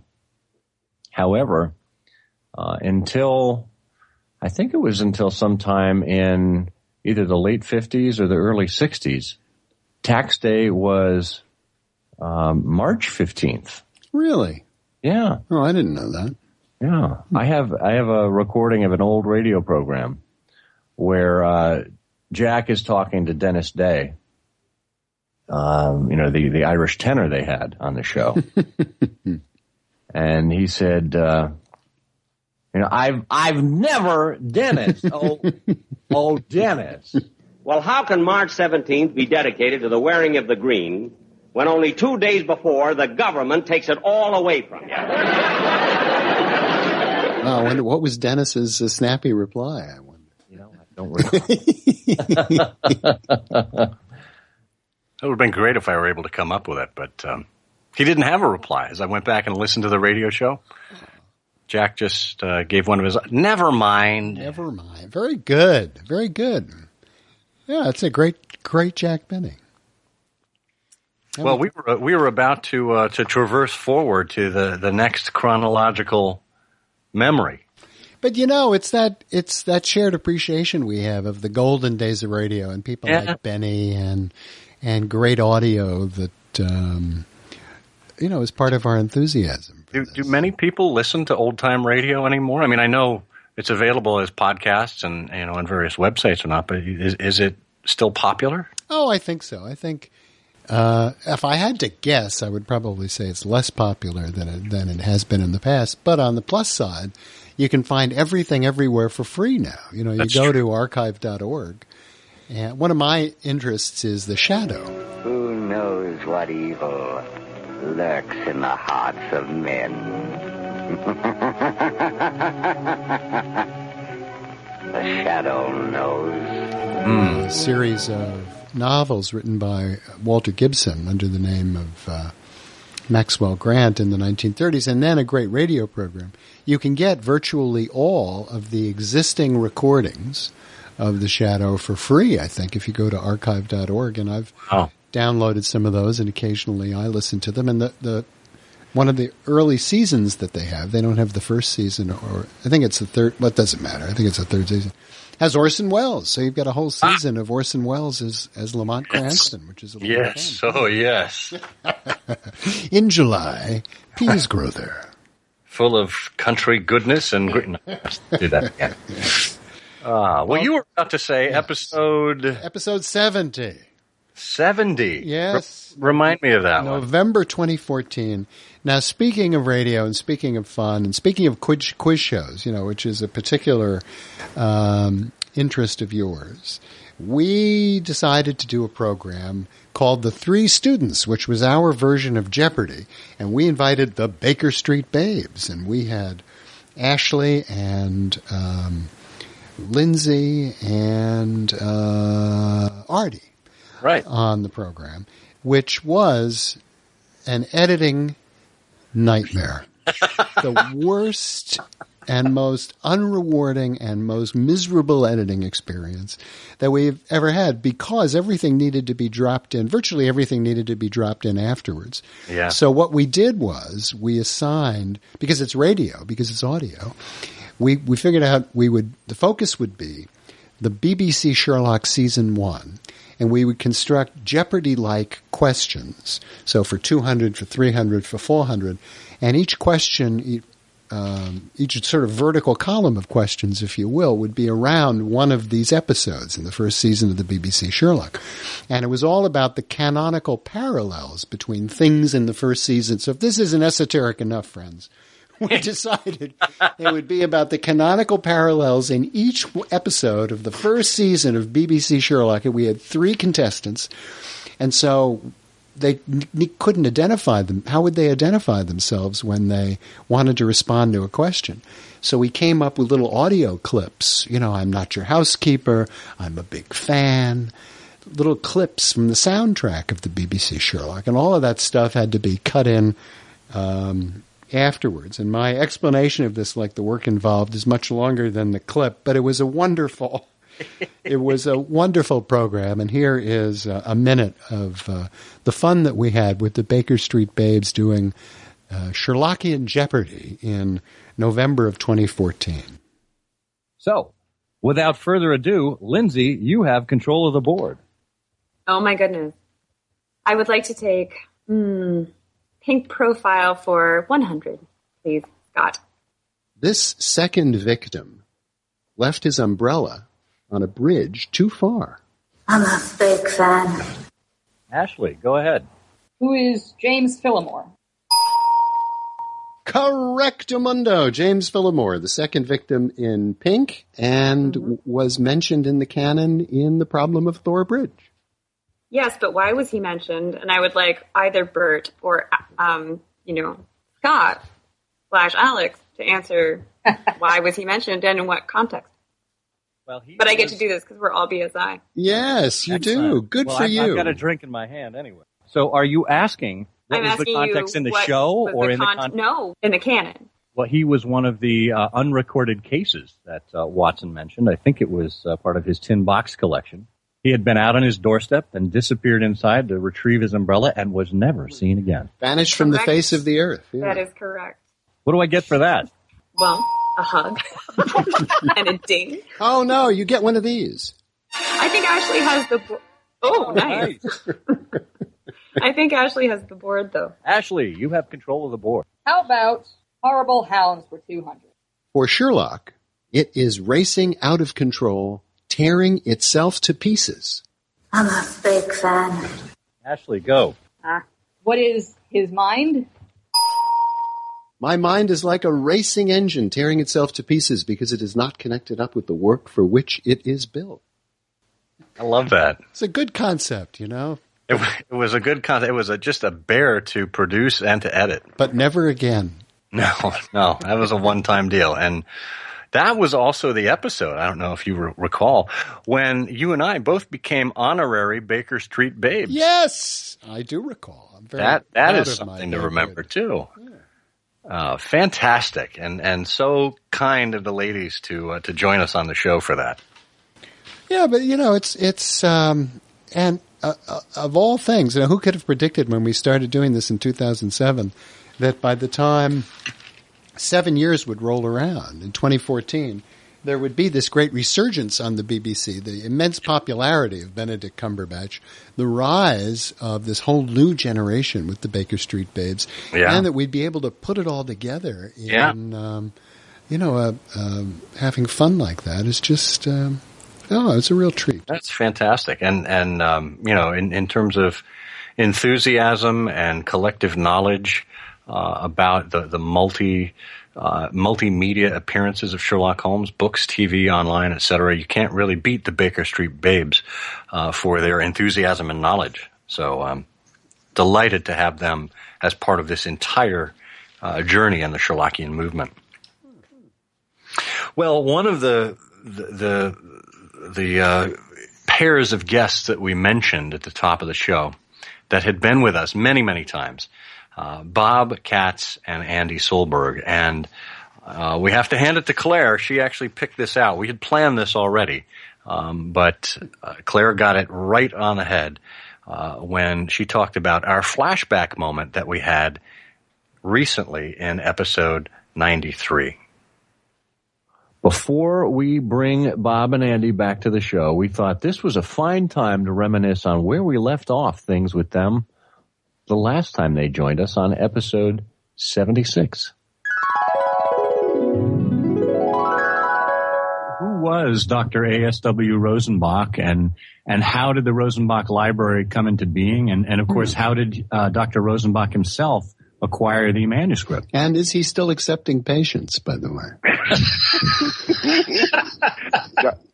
Dr. Rosenbeck was a PhD in English literature from the University of Pennsylvania.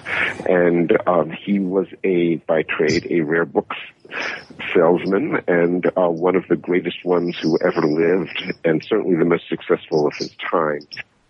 The next book that Andy and I are doing, and Steve's gone back to his work with the Baker Street, continued his work with the Baker Street Journal. Andy and I, just tomorrow, I think we'll put the very finishing touch, not even touches, but touch, on a book that we're doing for BSI Press, which we hope be available in January of 2016. It doesn't have a title yet officially, but the book is about medicine in the Sherlock Holmes stories in the canon, and it's a lot of fun, as you can imagine. There's a huge medical backdrop to the stories. We have what I think will be the definitive article on brain fever. Absolutely, right. Yes, written by two eminent neuropsychiatrists. So that's absolutely right. I'm sorry, Andy, go ahead. No, this is Scott Bob. Anything about Dr. A.S.W. Rosenbach? He's not a physician. He keeps telling you the guy's degree was in English literature. You know? So, dang.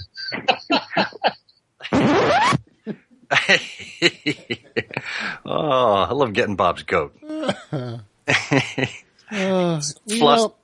I'm still going to Philadelphia for my allergy shots from Dr. Rosenbach. He's always late. The usual dependability out of a bookseller.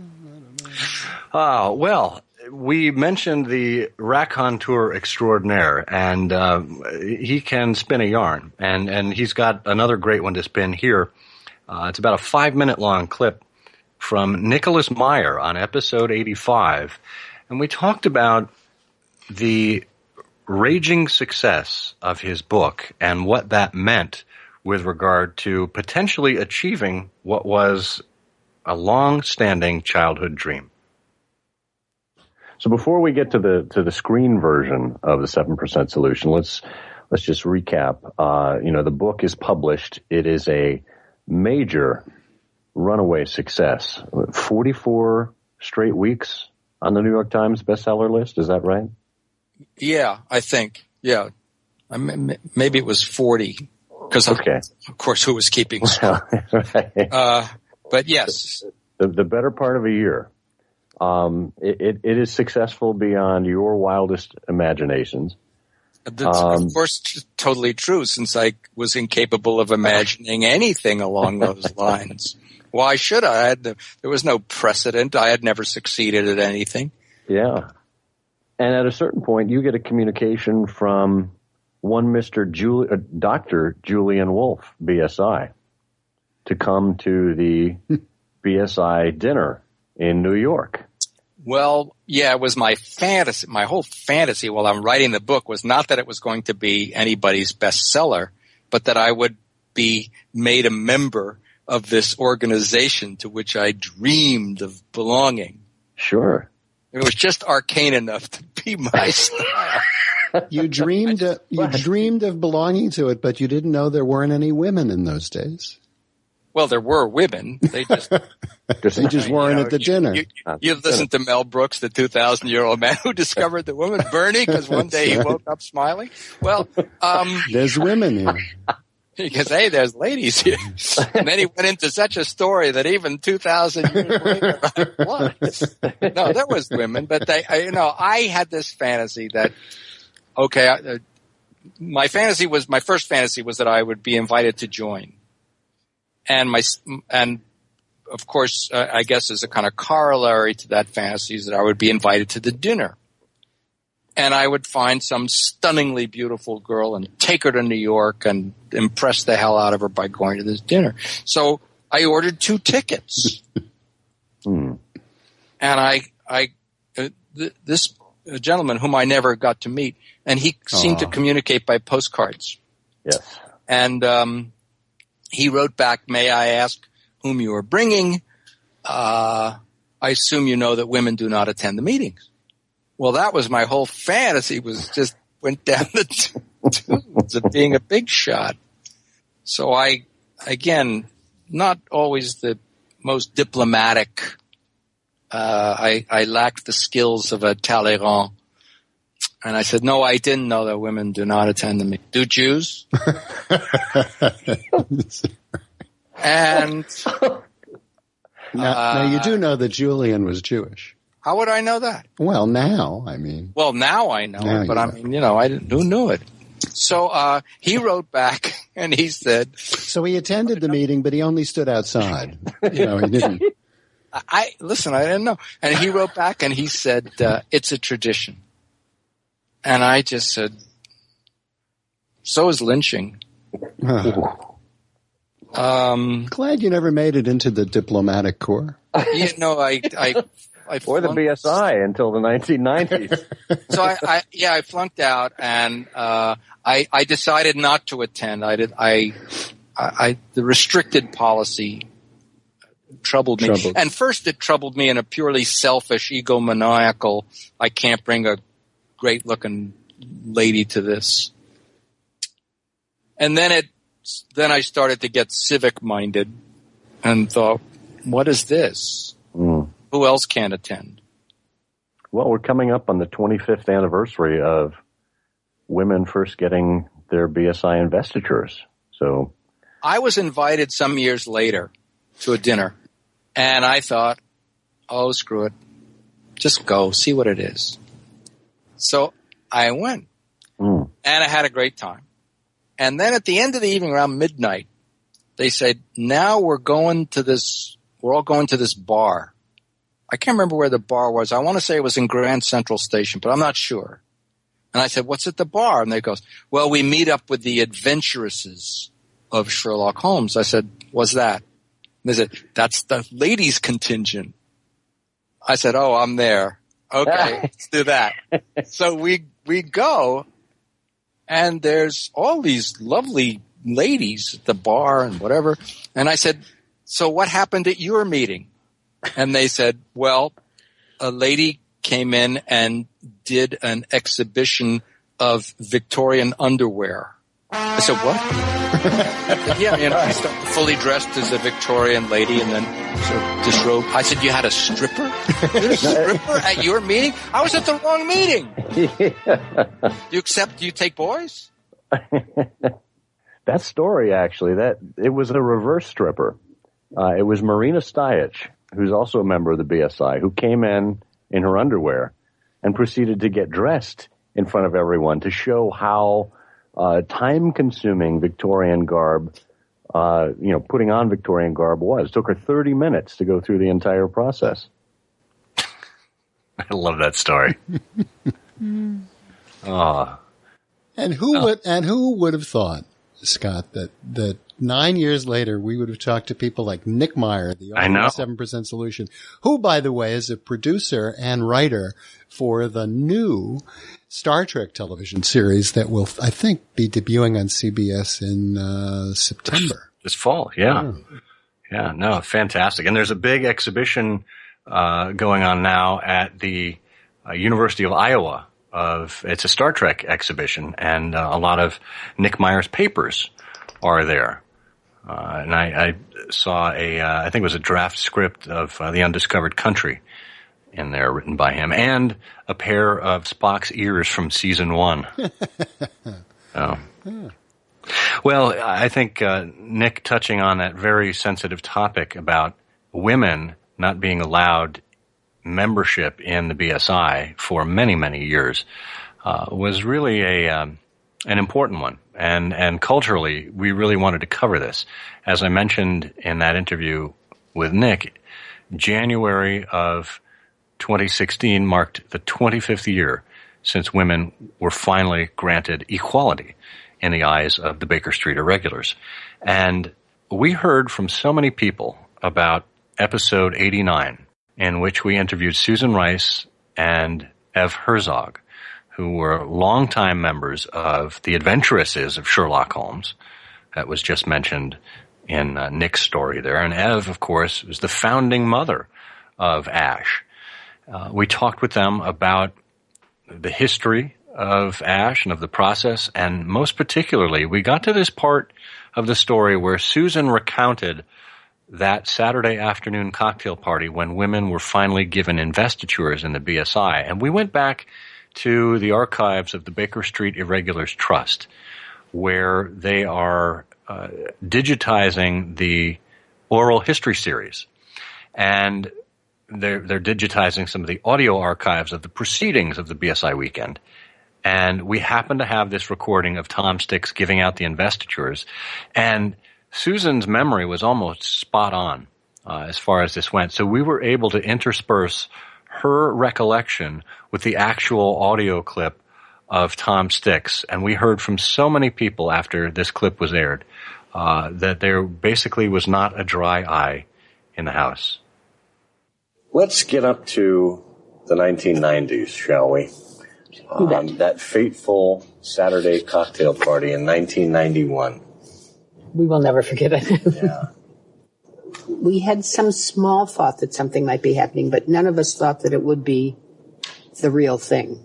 We thought there would be an announcement or a gesture or something. We should probably just say that Julian ceased being the head of the Baker Street Regulars, passed it on to Tom Sticks. Right. And you mentioned earlier. Julian ceased being Julian by that point, too. And Julian right? also That's what Tom was waiting out of respect. That's right. For Julian, right? Because he knew how he felt about things. But part of the custom remains after the dinner on Friday, there's a cocktail party on Saturday afternoon, it's open to everyone. Right. Right. And we had gone there with not real expectations, but maybe a little hope. And Abby and I were sitting at the same table. Julie was with Al, of course, kind of across the room.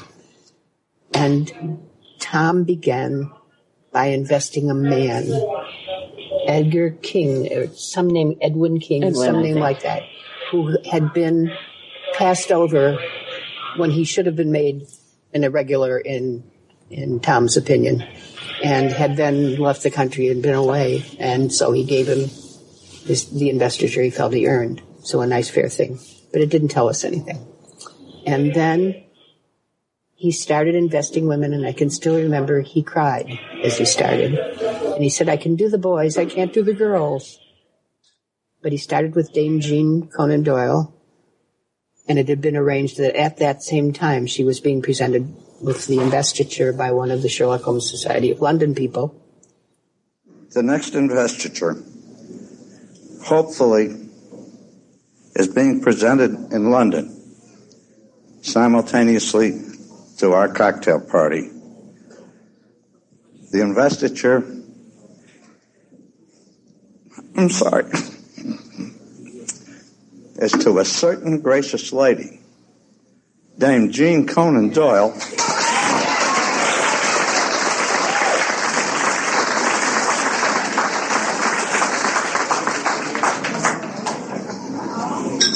Who?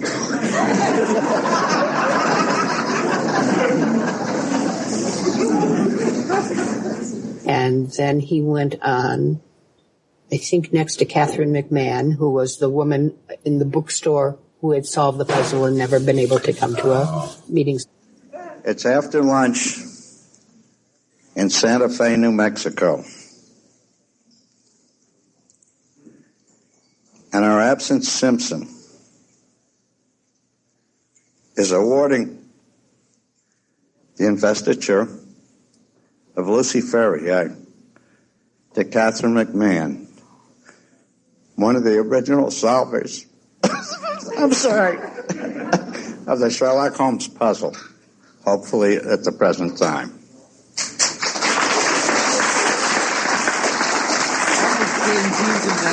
So again, this is righting old wrongs. This was Tom's thing. And we are thrilled for her, and they had arranged to have somebody presented to her in Santa Fe at that same time. And then he announced Edith Meiser, which we were all thrilled for because she was somebody we knew and liked. Another lady who is missing today, some of us were fortunate to see her yesterday at lunch. I'm sorry. I can handle the men, but I can't handle the women.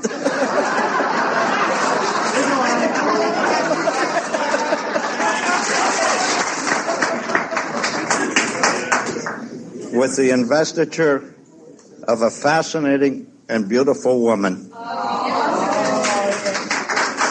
goes to Edith Meisler.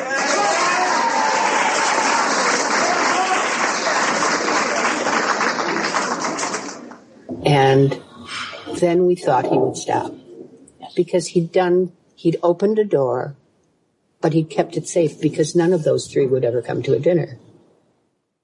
Okay. And then he went on, and that was the magic moment for me. And Evie was first, am I right? I think. Of the three. If you notice, I don't have to explain the reasons why the women are qualified. That must say something, but I'm not going to get into that one. The investiture of the daintiest thing under a bonnet goes to Evelyn Herzog.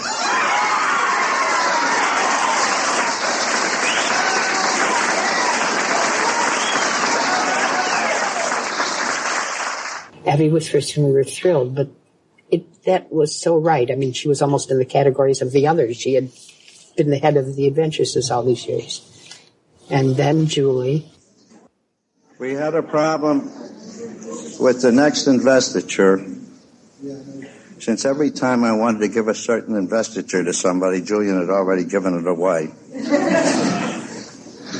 Julian gave the investiture of Mrs. Hudson to Lisa McGaw. So I'm left with Mrs. Turner to Julian Carlson Rosenblatt.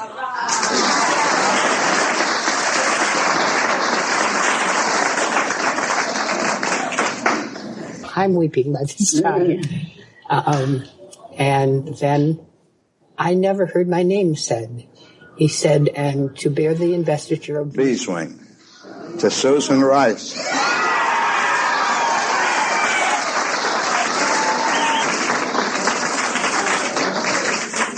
I turned to Mickey and I said, is it me?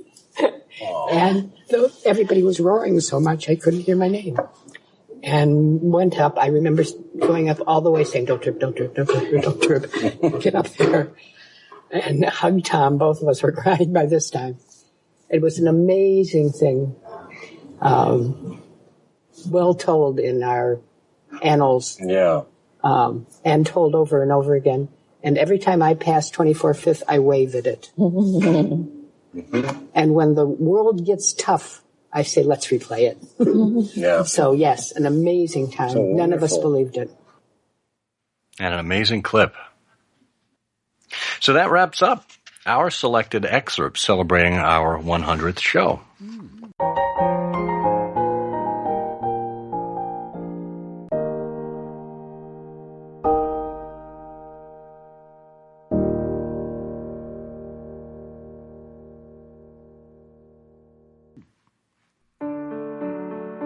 We think it's a big deal that we're celebrating our 100th episode, but do you know when the Baker Street Journal celebrated its 100th issue? That would be with Volume 22, Number 3, published in September 1972. The reason it's such an uneven volume and number is that the old series counted for 13 issues before it took its own great hiatus, and the new series was born. In this historic issue, you'll find Ed Lauterbach's poem about Cyanea capillata, Evan Wilson's Sherlock Holmes in Latin America, an identification, and a lingering mystery about the Norwood affair, in which Dr. Philip Franklin Wagley wonders about the consequences of Holmes's inability to identify ashes in the Norwood builder. The Baker Street Journal continues this fine tradition of Sherlockian scholarship, entertainment, and fantasy that Edgar W. Smith began all the way back in 1946. And the thing about the BSJ is that it's available to the public. You don't need to be a member of the Baker Street Irregulars to subscribe, nor do you need to be a BSI or even a Sherlockian scholar to contribute. Anyone with a fun and unique idea can submit an article. We hope you'll take this opportunity to head to BakerStreetJournal.com and subscribe for yourself today. Or, if you do, perhaps you know a new and budding Sherlockian who needs to be mentored. What a great opportunity to purchase a gift subscription for them for a year, letting them try out this cornerstone of Sherlockian writing. We love sharing the gift of scholarship with you. We hope you'll do the same for others. Make your decision at BakerStreetJournal.com today and leave the note IHOS100.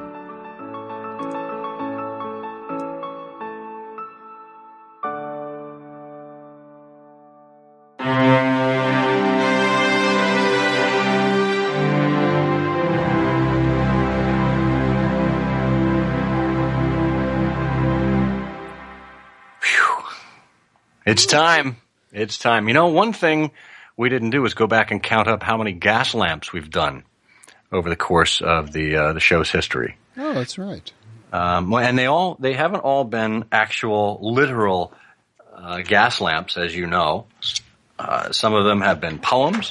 Some of them have been, other essays and excerpts. We've had the occasion for some people to read to us at the conclusion of some of the shows. And in this case, we have two such opportunities. And the first is something along the lines of an anniversary wish and gas lamp. Hey guys, David here from I'm Lost Without My Boswell. Just wanted to congratulate you both on your 100th episode. And as my contribution to the celebration, I wanted to share with you my Holmes reading the classic Vincent Sterrett poem 221B. Here dwell together still two men of note, who never lived and so can never die. How very near they seem, yet how remote that age before the world went all awry. But still the game's afoot for those with ears attuned to catch the distant view halloo. England is England yet, for all our fears. Only those things the heart believes are true. A yellow fog swirls past the window pane as night descends upon this fabled street. A lonely hansom splashes through the rain. The ghostly gas lamps fail at 20 feet. Here, though the world explode, these two survive. And it is always 1895. That's from David Harnois of I Am Lost Without My Boswell, which is an audio production that is casting for audio readings of the canon. So they actually read the stories, but in character.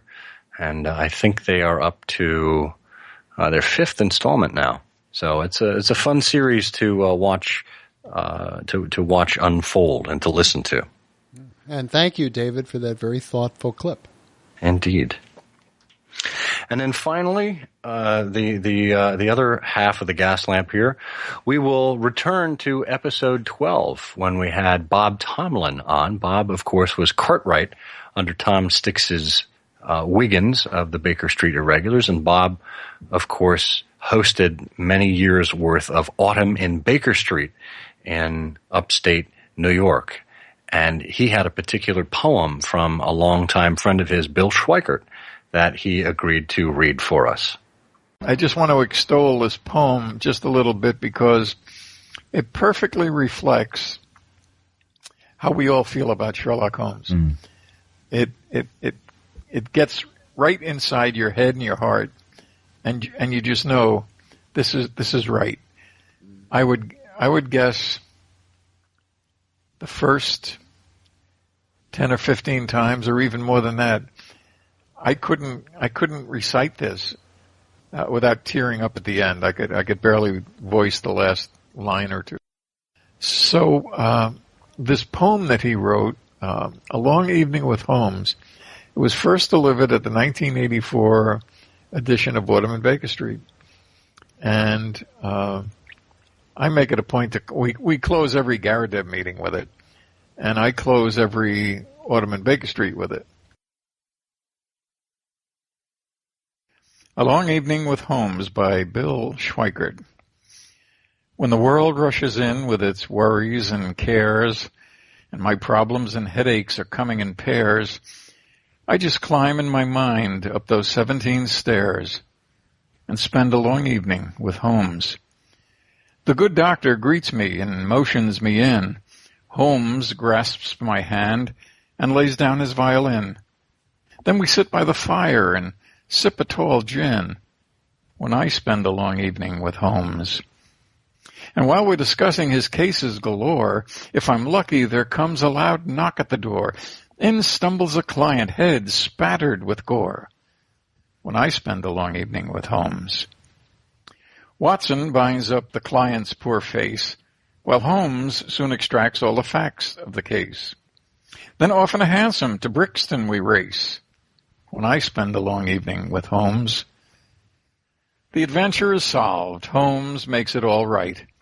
Then back to the lodgings by dawn's early light, and a breakfast by Hudson to wind up the night, when I spend a long evening with Holmes. So this modern rat race can't keep me in a cage. I have a passport to a far better age, as close as my bookcase, and there on a page I can spend a long evening with Holmes. Thank you, fellows.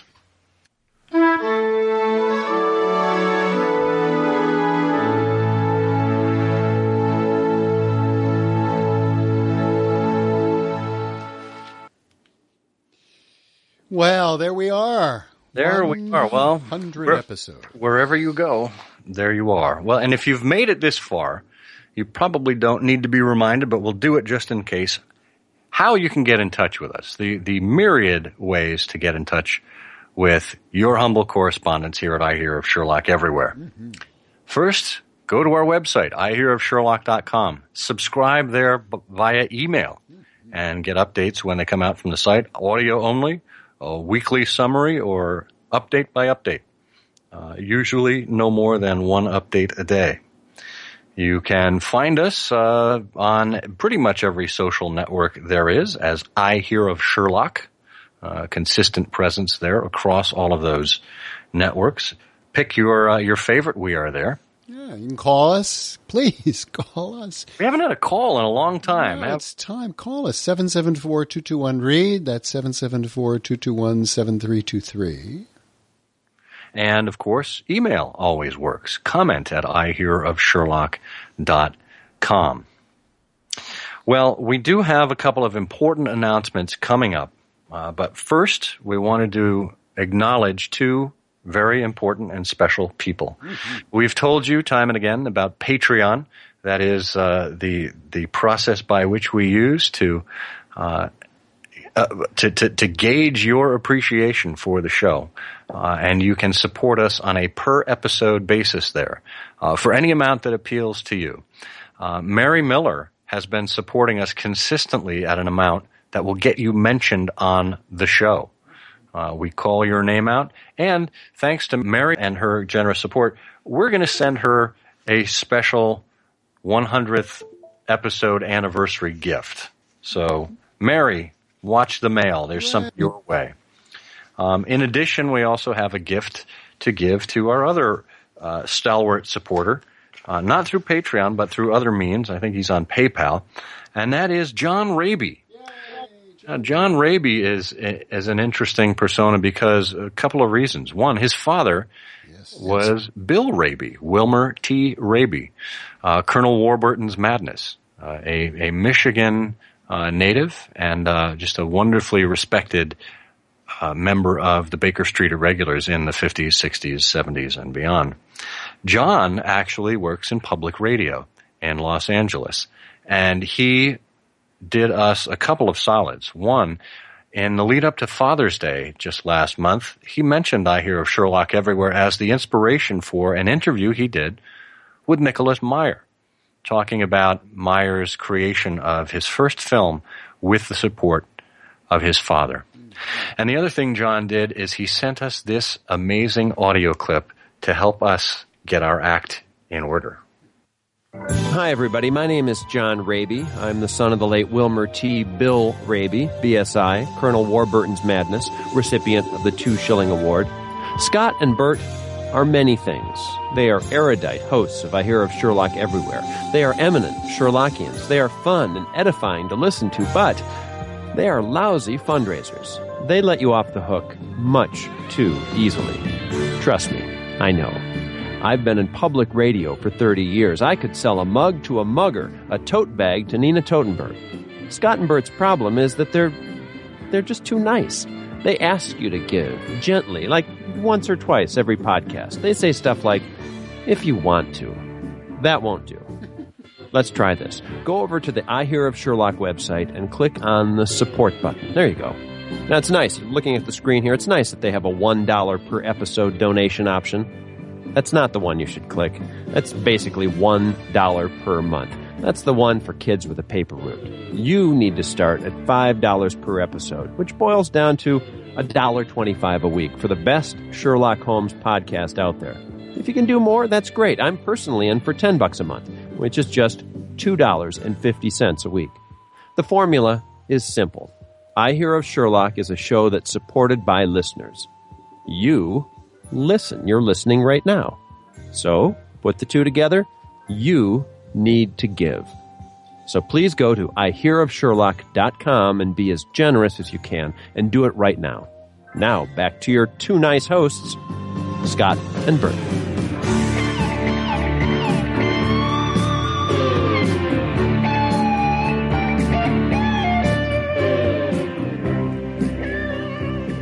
Well, it doesn't get much better than that. Wonderful.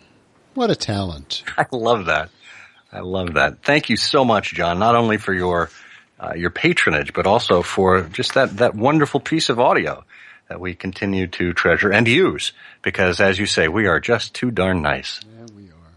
But it's not that we're not creative. You know, friends, many of you may want to give us more money, but you just don't want to be mentioned on the podcast. Well, if you give us the same amount of money plus an additional 20%, we promise to forget all about you and never mention your name. In fact, we'll ignore you. In fact, we will agree that when we meet you at Sherlockian conventions, we won't even make eye contact and we'll look the other way. So if you are too introverted to actually consider significant support for this podcast, consider that barrier erased and get out your checkbook. Or better yet, go to PayPal. Or better yet, go to Patreon. Any place works. Delighted to hear from you. Well, we promised you an announcement. And an announcement you shall have. Seeing that this is our 100th episode, we thought it was probably the appropriate time to dig into the archives and put everything together, quite frankly. And that's why we here at I Hear of Sherlock Everywhere have decided to donate our archives to the Baker Street Irregular Trust. The bsitrust.org is where you can find them online. We will be donating all of our audio files to the trust, which will be kept at the Houghton Library at Harvard University, and future generations, whether we are online or off, will be able to get to these audio files and listen to them in a sequential manner or ignore them entirely, just like our pleas for you to go to Patreon. So we're pleased to be able to officially announce our intentions, and we will be getting those files off to the BSI archives this fall. Yeah. And we've already begun the preliminary work. I've just gone to Amazon.com and ordered 100 compact cassettes so that we can begin that important recording, and then we'll be boxing them all up individually, putting in those little cardboard labels and sending them off to Houghton. Can't wait. We probably need to cover our bases and also do Dropbox and USB drives, too. Yes. Well, wait a minute. What about 8-track? 8-track. Oh, that's a good point. Wait a minute. 100 episodes. 8-track tape. Doesn't that make it like 800 episodes? You and the math again. Right. You and Professor Moriarty. Yes, it's the dynamics of a compact cassette, I think. Asteroidal. Yes. Astrological. Well, astrological. The other announcement that we would like to make, and this does not necessarily have a time frame on it yet, but we are working on it. We are developing a companion show to I Hear of Sherlock Everywhere. Your plaintive pleas for brevity have not been lost on us, and we will be developing a show that is short in nature that comes out on a more regular basis. When we have more information to share about this, we will be bringing you into the loop. But in the meantime, we would welcome your feedback. What do you think of having a shorter show that intersperses our regular one, it would be under a different label, not as I Hear of Sherlock Everywhere. Maybe you have a suggestion for a title for our new show. We would love to hear from you. So, I think we've done it again, Magoo. Done it 100 times. By now, we must have gotten it right. We're closing in on it. We're getting closer. That's for sure. Oh. Well, that remains, or all that remains, is for me to say that I am Scott Monty. Yes, you are Scott Monty, and I'm Bert Wolder. And for the next 100 episodes, we welcome you, and until then, we say, The games afoot. You know, I'm afraid that in the pleasure of this conversation, I am neglecting business of importance, which awaits me elsewhere. Thank you for listening. Please be sure to join us again for the next episode of I Hear of Sherlock Everywhere, the first podcast dedicated to Sherlock Holmes. Goodbye, and good luck, and believe me to be, my dear fellow, very sincerely yours, Sherlock Holmes.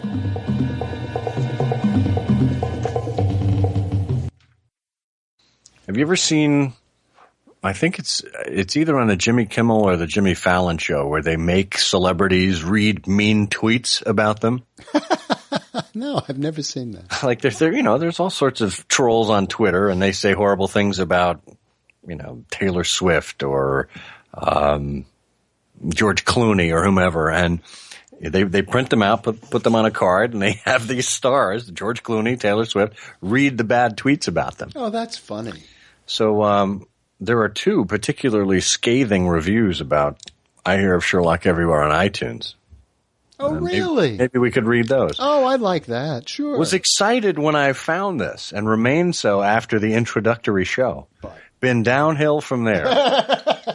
I'm halfway through the series, and it seems all these guys, hosts and guests, want to do is talk about themselves. Oh, I think I wrote this.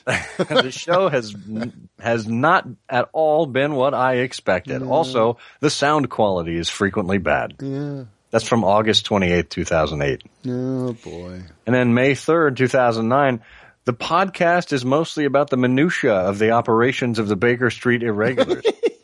These guys can go on and on about what was served at this particular lunch, or who got drunk at that dinner, or what secretary was the most long-sufferingly efficient. Big disappointment, as I was hoping to hear something about Conan Doyle and Sherlock Holmes. Oh. I don't recall we talked about people getting particularly inebriated, but maybe I missed it. Well, it's a very fair comment.